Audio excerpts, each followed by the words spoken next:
जी, माननीय अध्यक्ष जी, कांग्रेस या उसके समर्थक दल किस तरह से लोकतंत्र का गला घोटते हैं वो मैं उदाहरण हूं। मैं गांव में पैदा हुआ, मेरे मां पिताजी आज भी गांव में रहते हैं। आज जब मैं पार्लियामेंट के लिए चल रहा था तो मेरी मां आज एम्स देवघर में भर्ती है सर। उसने मुझे फोन किया कि बेटा यदि पार्टी तुमको मौका देती है तो आज इस बिल के बारे में जरूर बोलो। और इसीलिए कहा उसने कि जो महिला है सर, आज यदि सारे पुरुष यहां मौजूद हैं उसका कारण महिला है। यदि महिला नहीं होती तो पुरुष का कोई एग्जिस्टेंस नहीं होता। और आज चूंकि कांग्रेस की गलतफहमी है, गलती है सर, और ये जितने अपोजिशन के लोग हैं वो इतने वर्षों तक इस बिल को लेकर नहीं आए।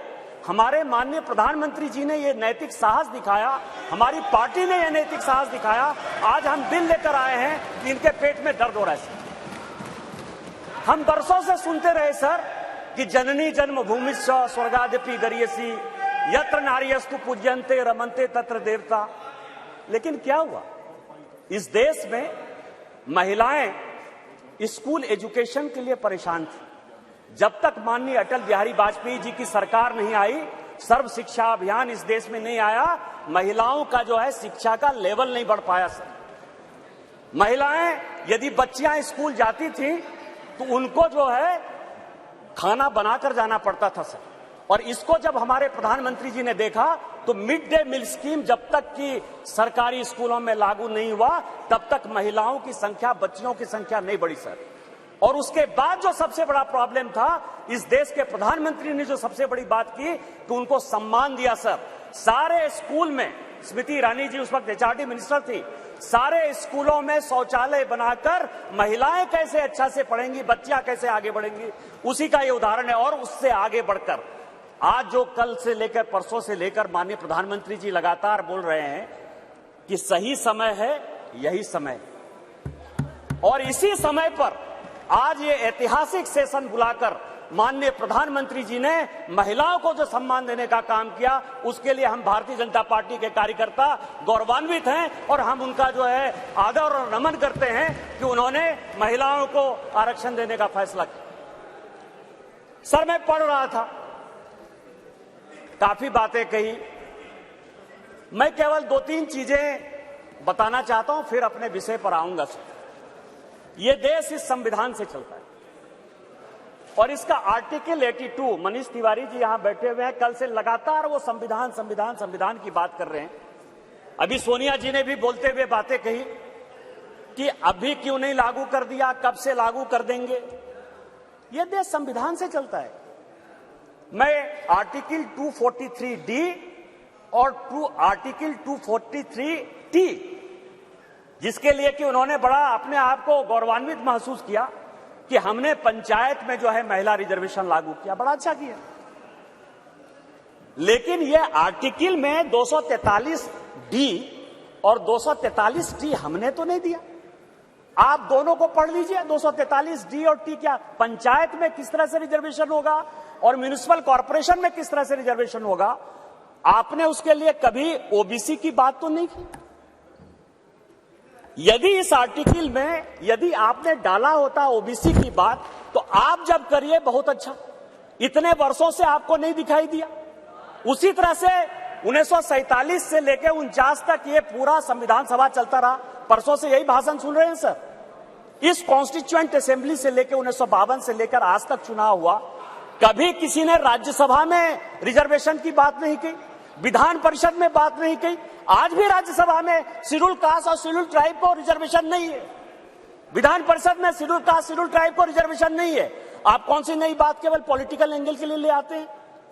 आपने जब नहीं किया, जब तक आज तक जो है भारत के संविधान में यह कहा गया कि राज्यसभा में कोई रिजर्वेशन नहीं होगा, विधान परिषद में कोई रिजर्वेशन नहीं होगा। और जब माननीय प्रधानमंत्री जी और भारतीय जनता पार्टी इस बिल को लाती है तो आप कहते हैं राज्यसभा में रिजर्वेशन नहीं है, विधान परिषद में रिजर्वेशन नहीं है। आप पंचायत में कहिए कि कोई ओबीसी को रिजर्वेशन नहीं होगा, चाहे म्युनिसिपल कॉर्पोरेशन में कोई ओबीसी को रिजर्वेशन नहीं होगा। और आर्टिकल 82 है सर, जो एडजस्टमेंट ऑफ ईच सेंसस की बात कर रही है और सीट बढ़ाने की बात, सब पढ़ लीजिएगा इस आर्टिकल को। इसमें कहा गया है कि 2026 तक सभी चीजों को हमने फ्रीज कर दिया है। आप अनकॉन्स्टिट्यूशनल काम करना चाहते हैं, आप उसके ऊपर जो है कहते हैं कि 2024 से लागू कर दीजिए, तुरंत सुप्रीम कोर्ट में जाएगा और सुप्रीम कोर्ट में तुरंत स्टक डाउन हो जाएगा। क्या आप चाहते हैं कि महिलाओं को रिजर्वेशन नहीं दें? और जिस तरह से आप केवल राजनीति के माध्यम से इस महिला रिजर्वेशन को लॉलीपॉप बनाते रहे, घुमाते रहे, वही भारतीय जनता पार्टी करे। हमारे प्रधानमंत्री जी हैं जो कहते हैं कि जिसकी मैं शुरुआत करता हूं उसका अंत भी करता हूं। यदि ये महिला रिजर्वेशन यहां आया है तो महिलाओं को अधिकार मिलेगा, मिलकर रहेगा, दुनिया की कोई ताकत इसको नहीं रोक सकती है। लेकिन इनके यहां क्या दिक्कत है सर? इनके यहां सबसे बड़ी दिक्कत है, और अभी जितने स्पीकर बोलने वाले हैं सर, वो स्पीकर 2026 में ये आर्टिकल 82 पढ़िए, संविधान को जो है पढ़िए, जो संविधान में लिखा हुआ है कि सेंसस होगा, सेंसस के बाद डिलिमिटेशन होगा, और डिलिमिटेशन के बाद जो है हम उसको लागू करेंगे। और ये आर्टिकल 82 कह रहा है, ये 82 कह रहा है।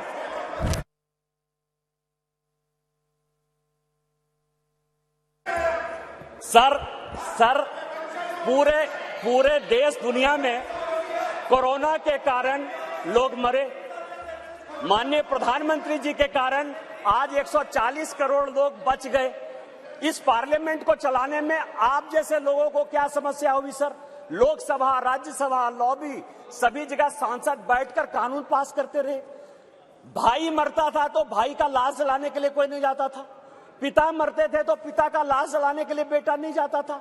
उस कोरोना से बचकर हम आए हैं 2 साल के बाद। आपका तो आपने क्यों नहीं कराया? आपने क्यों नहीं कराया? कितने लोग थे जो रोड पर घूम रहे थे? कितने लोग थे जो खाना खिला रहे थे? सारे जगह के ट्रेन बंद थे, सारे जगह की स्थितियां बंद थी।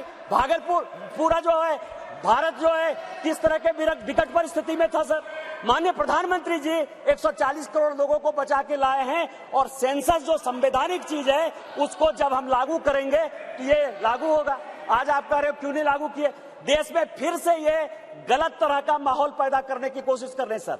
2020 और 21 के माहौल के बाद, कोरोना के बाद कैसे सेंसस लागू हो सकता था? कैसे सेंसस हो सकता था? और माननीय गृह मंत्री जी बैठे हैं, हमेशा कहते हैं कि मैं कोई गैर संवैधानिक काम नहीं करूंगा, कोई असंवैधानिक काम नहीं करूंगा। यदि सेंसस होना है तो उसका भी डेट घोषित होगा, सेंसस होगा, डिलिमिटेशन होगा और महिलाओं को रिजर्वेशन मिलेगा। यही तो इस बिल में है 334 से, जिसके बारे में कि माननीय कानून मंत्री जी कह रहे थे सर। लेकिन क्या समस्या है कि ये अपने जो 26 पार्टियों का एक जो घमंडिया गठबंधन बनाया है सर, इंडी अलायंस, उसके सारे नेताओं का मैं भाषण पढ़ रहा था। आज सोनिया जी जब बोल रही थी तो मुझे लग रहा था कि वो राजनीति से ऊपर उठकर बोलेंगी, क्योंकि वो अपोजिशन की आवाज थी। मैं उनका सम्मान करता हूं सर। इस महिला रिजर्वेशन के लिए जिन महिलाओं ने पार्लियामेंट के अंदर और पार्लियामेंट के बाहर सबसे ज्यादा आवाज उठाई, वो बंगाल की गीता मुखर्जी थी और भारतीय जनता पार्टी की सुषमा स्वराज थी। ये दोनों यदि नहीं रहती तो आज ये दिन भी देखने को नहीं मिलता। 33% यदि रिजर्वेशन लोकसभा और विधानसभा में यदि लागू होने वाला है और माननीय प्रधानमंत्री जी लेकर आए हैं इन दो महिलाओं का, लेकिन सोनिया जी ने अपने पूरे भाषण में न गीता मुखर्जी का जिक्र किया, न सुषमा स्वराज का जिक्र किया। यह किस तरह की राजनीति है? अपना क्रेडिट लेना चाहती हैं कि हमारा बिल है। ये बिल आपका नहीं है। आप जो बिल लेकर आए वो गलत बिल है, और यदि इसके लिए किसी ने आंदोलन किया तो वो गीता मुखर्जी है, वो सुषमा स्वराज है। आपने ये नहीं बोलकर इस महिला बिल में भी राजनीति करने की कोशिश की, और आज का पूरा क्रेडिट जो जीता वो सिकंदर, जो गोल मारता है, यहाँ बंगाल के लोग बैठे हुए हैं, जो गोल मारता है उसी के नाम से गोल मारा जाता है। माननीय प्रधानमंत्री जी गोल मारने को तैयार हैं। ये भारतीय जनता पार्टी का बिल है और ये माननीय प्रधानमंत्री जी का बिल है, आपको ये मानना पड़ेगा। दूसरा सवाल है कि इनके जो अपोजिशन के लोग हैं सर, जो 26 पार्टियों का इंडी गठबंधन बना है, इसमें आप समझिए इनकी भावना कैसे है, महिलाओं के बारे में ये कैसा सोचते हैं।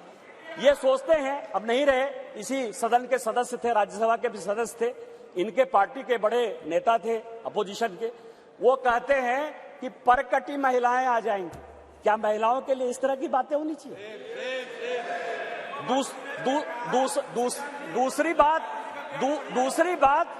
दूसरी बात जो है, ये दूसरे नेता जो है 2011 में मैं अध्यक्ष जी आपको दो कहानी बताना चाहता हूं, और ये वर्षों से मेरे मन में था। इस पार्लियामेंट में 2 बार संजोग से मैं 2009 में सांसद बनकर आया। अनुराग ठाकुर जी से लेकर राजनाथ जी सबों के साथ काम करने का मौका मिला सर। 2011 और 2013 में 2 भयंकर घटना हुई इसी वेल में। 2011 में जब 2010 में ये बिल पास हो गया राज्यसभा में, और जब यहां 2011 में जिसको कि ये लागू नहीं करना चाहते थे बिल लेकर आए, और जब बिल इधर से इंट्रोड्यूस हो रहा था तो इन्हीं के सहयोगी दल के सांसदों को इसी कांग्रेस ने इसी वेल में पीटा सर। 2 बिल था, एक महिला रिजर्वेशन का 2011 में, और 2013 में प्रमोशन इन रिजर्वेशन। और प्रमोशन इन रिजर्वेशन में मैं जब बात करूंगा तो ये पूरे के पूरे बेंच खड़े हो जाएंगे सर। यही वी नारायण स्वामी बिल को पेश कर रहे थे। समाजवादी पार्टी के यशवीर सिंह शेड्यूल कास्ट थे सर, ये कहते अधिकार की बात, शेड्यूल कास्ट शेड्यूल ट्राइब की बात करते हैं सर। यही यशवीर सिंह यहां पार्लियामेंट में उस तरफ से गए, वी नारायण स्वामी का उन्होंने बिल खींच लिया। इस पार्लियामेंट में, इसी लोकसभा में सर, सबसे पहले बिल में यदि उसका कॉलर पकड़ने के लिए कोई आया तो यही मैडम श्रीमती सोनिया गांधी जी थे सर। और नीरज शेखर वहां खड़े थे, मुलायम सिंह यादव बाहर थे, और मैं वहां से कूद कर टेबल पर आया और मैंने कहा कि आप यहां की तानाशाह नहीं है, आप यहां की रानी नहीं है, इस बेल में आप मारपीट नहीं कर सकते हैं। और इनके जो इतने लेफ्टिनेंट थे, बिलास मुतेबार से लेकर सबों ने उनको पीटा। ये दोनों घटनाएं जो है, चाहे महिला रिजर्वेशन का हो, चाहे ये प्रमोशन इन रिजर्वेशन का हो, ये पार्लियामेंट है सर, सबको सत्य बोलना चाहिए। और मुलायम सिंह यादव ने कहा यदि बीजेपी नहीं होती तो आज के डेट में हमारे सांसद नहीं बचते। आपने तो सांसदों की हत्या करने की कोशिश की, और उसी दल के साथ, उसी 26 दल के साथ ये आए हैं जिनका की मानसिकता ही नहीं है कि महिला को रिजर्वेशन मिले। चाहे वो राष्ट्रीय जनता दल है, चाहे वो समाजवादी पार्टी है, चाहे इनके सारे मुस्लिम एमपी है, चाहे कोई भी पॉलिटिकल पार्टी जो इनको सपोर्ट कर रही है सर, और उन्हीं के दबाव में ये कानून के विरोध में जाकर, इस संविधान के विरोध में जाकर, और उसके सारे उदाहरण है कि 96 से लेके आज तक क्यों नहीं लागू हुआ, उसी के कारण ये कभी ओबीसी रिजर्वेशन की बात करते हैं, कोटा विद इन कोटा की बात करते हैं, राज्यसभा में जो है उसको अधिकार देने की बात करते हैं, विधान परिषद में क्यों नहीं रिजर्वेशन दिया उसकी बात करते हैं, फिर वो बात करते हैं कि 2024 से क्यों नहीं लागू होगा। इनको सब कुछ पता है, ये देश संविधान से चलता है। हम एक गरीब परिवार के बेटे होकर इस पार्लियामेंट में आए हैं सर। जैसे मैंने बात कही कि मेरे माँ पिताजी आज भी गांव में रहते हैं। यदि बाबा साहब अंबेडकर का यह संविधान नहीं होता, भारतीय जनता पार्टी नहीं होती, उस दिन भी मैंने कहा कि आपने गांव नहीं देखा है, गरीबी नहीं देखा है, महिलाओं की स्थितियां नहीं देखी है। आपने जो जो कानून पास किए वो महिलाओं के खिलाफ है। यदि 498 आपने पास किया जिसका आप क्रेडिट लेना चाहते हैं, तो उसमें से है पुरुष से ज्यादा महिलाएं ही जेल में बंद हैं। डॉरी के केस में जिस तरह से आपने बनाया, आज यदि आपने कई एक कानून ऐसे पास किए हैं जिसमें लोग महिलाओं को नौकरी देने के लिए तैयार नहीं होते हैं, आपने महिलाओं को रोकने का प्रयास किया, महिलाओं को बढ़ाने का प्रयास नहीं किया। और हम जो बिल लेकर आए हैं, जो माननीय प्रधानमंत्री जी के नेतृत्व में ये इतिहास रचने जा रहा है, और ये जो ऐतिहासिक पल है, और स्पीकर साहब आपके जीवन का जो ऐतिहासिक पल है कि उस कुर्सी पर आप विराजमान हैं, जिस पल में ये इतिहास बन रहा है वो केवल और केवल माननीय मोदी जी की देन है, भारतीय जनता पार्टी की देन है। हम संविधान सम्मत काम करते हैं, और मेरा सबों से आग्रह होगा कि दल पार्टी से ऊपर उठकर जो ये संविधान आर्टिकल 82, 243D और 243T जिन आधार पर यह संविधान चलता है, उसके आधार पर